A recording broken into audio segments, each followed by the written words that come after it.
Hello, folks. I went to a UFO convention on last Sunday.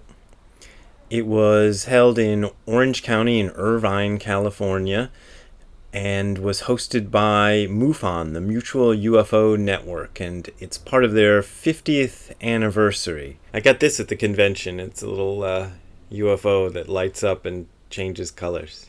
It's made of weird junk. The people who make these things just find odd objects to put together and make UFOs and stuff out of them. And they told me what all this stuff was, but I've forgotten now. But it's all just household, items and pieces of machines and stuff. UFOs and aliens were one of the things I was interested in as a youngster before Zen sort of took hold of my life. And it's something that I've kind of maintained a toe in for ever since. I have this kind of weird brain that I get interested in these little arcane subjects that other people sort of have amassed a lot of information about, and I kind of love to see that. It kind of explains my fascination with the Beatles, with King Crimson. They have a lot of people have amassed a lot of information about King Crimson, and you can read all sorts of stuff and listen to their outtakes and stuff. Same with the Beatles. Certain movies like Repo Man are like that. They've sort of become a thing. UFOs are kind of similar, and actually my interest in religions is similar too. And what I thought I'd talk about on this channel, because maybe it's the thing most of you would be interested in, is the overlap between UFOs and religion. While I was there, me and my friend Rob ran into this woman named Ota-san, who was a Japanese lady, and she was playing violin, really good violin, and trying to attract people's attention. And when we paid attention to her, she kind of drew us in and started telling us all about how she'd met the aliens and boarded their spacecraft, and they told her this stuff about, this and that, about human nature and love and life and peace and light and all this stuff. So there was definitely a religious aspect to her pitch, which I found quite interesting. On the other hand, you can get stuck with people like that. They'll just kind of go on and on and on, and it's really difficult to kind of extricate yourself from the conversation. And Rob was actually quite good at that and got us out of the conversation, although I probably would have spent 5 or 10 minutes more with her just to see what her pitch was, because I find that kind of stuff interesting. So why are UFOs kind of the go-to religion these days? And if we think about that, I think one of the reasons is it's more plausible, right? When you talk about God or Krishna or transcendent beings and these kind of normal things that go along with religion and revelations and stuff, well, there doesn't seem to be a whole lot of evidence of the supernatural. I mean, you could certainly point to evidence of the supernatural, but most of us in our lives don't encounter things like that. The idea of UFOs or alien intelligences is plausible. I mean, we know enough about how the galaxy works and what it's made of. We know there are planets out there, circling stars. We know some of them are Earth-like, or very probably Earth-like. We know that there are billions and billions, as Carl Sagan never said. Look it up, he never said it. Well, he said it after Johnny Carson made a kind of a thing out of saying billions and billions when he imitated Carl Sagan, but before that Carl Sagan never said it. Anyway, we know there's billions and billions of planets out there. We know the age of the universe. The idea that there is intelligent life that is way beyond us, even I would have to say, yeah, probably. I think it's probably true. So it's easier to believe in this sort of age of materialism in a sort of material God.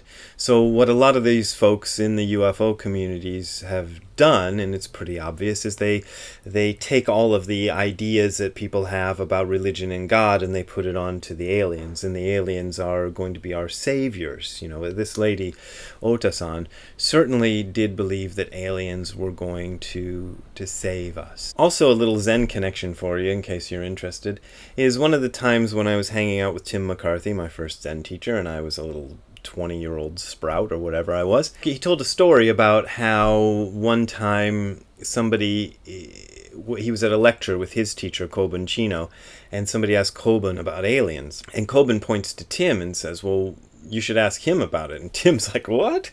And Coben said, yeah, he reads comic books. That's the sort of Zen idea. In terms of Zen Buddhism and in terms of the philosophy and so forth that surrounds Zen and Buddhism and the rest of it, aliens are not ruled out. In fact, I read an interesting article in a UFO book which was talking about first contact with an alien race and what it would mean to humanity. And this book was written in late 70s, early 80s, I believe. And the writer was taking the proposition, how would different cultures react to the revelation of aliens? And he was taking how would the Hindus and Buddhists react? And he kind of made some interesting points that Hinduism and Buddhism, which kind of follows along from Hinduism in a lot of ways, already has an idea of higher planes of existence and beings other than humans who are intelligent. And so for a Hindu or a Buddhist, if it turned out that we were being visited by aliens, it would fit in perfectly with the cosmology, the already established cosmology. Now, this is not to say that the ancient Hindus and Buddhists were in contact with aliens. I mean, it's not to say they weren't, but I don't put this out as evidence that they were. But that their worldview within Buddhism already has a place for this. And interestingly enough, in the Buddhist worldview of higher and lower civilizations, they place humans in a special category. That humans are more able than the devas, which are the higher beings. They're more able to comprehend the truth than the devas are.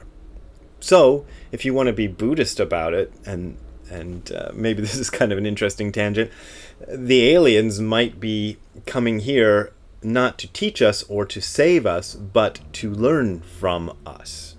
Because perhaps their civilization, the idea in Buddhism is that these higher orders of intelligence, be they aliens on other planets or things in other higher planes of existence, their lives have become so perfect that they never arouse the bodhicitta, the Buddha mind, the mind that seeks to know beyond, because they kind of get very complacent in the wonderfulness of their, well, if you want to put it in UFO terms, their advanced technology and so forth, although that wouldn't be the way the Buddhists in ancient times would have put it, but it certainly fits in with that.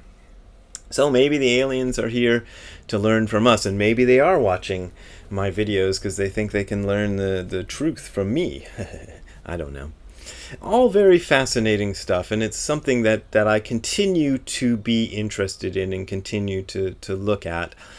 But in terms of a kind of final truth, I don't think it's to be found in aliens or UFOs. I would be fascinated to learn the truth. The Mulder, the Fox Mulder X-Files kind of the truth is out there truth, about the aliens and what they are. And I think there'd be so much we could learn from that. But in so-called spiritual terms, I don't think there is any reason to believe that aliens are going to come and confer a new sort of spirituality upon us that would be better than something we could come up with. In fact, I would agree with the ancient Buddhists that if alien civilizations are what people imagine them to be, maybe the Buddhists are right. Maybe it's only in a civilization like ours that we have enough sort of grit and difficulty that we become able to arouse the mind which seeks to learn the final truth. So there you go. That's my little report from the MUFON Expo. If you want to support me, I'm leaving my Patreon and PayPal links below. You know all about that, so please donate. That's how I make my living. Also, remember Angel City Zen Center. I'm trying to give them plugs as often as possible because they also are a concern that needs some support. And as I've said before, they don't pay me, so I'm not asking you to support them to support me. But I do want to mention that they are a growing concern and that they're having a bit of financial difficulty these days. And a shout out to them, and please go support their efforts and stuff. And I will be reading another chapter of my forthcoming book, Letters to a Dead Friend About Zen, this Saturday at the regular 10 o'clock Zen thing we have at the Angel City Zen Center. So be there and listen to me talk about the book. And we'll see you later, unless the saucers come and retrieve me and take me back to Zeta Reticuli.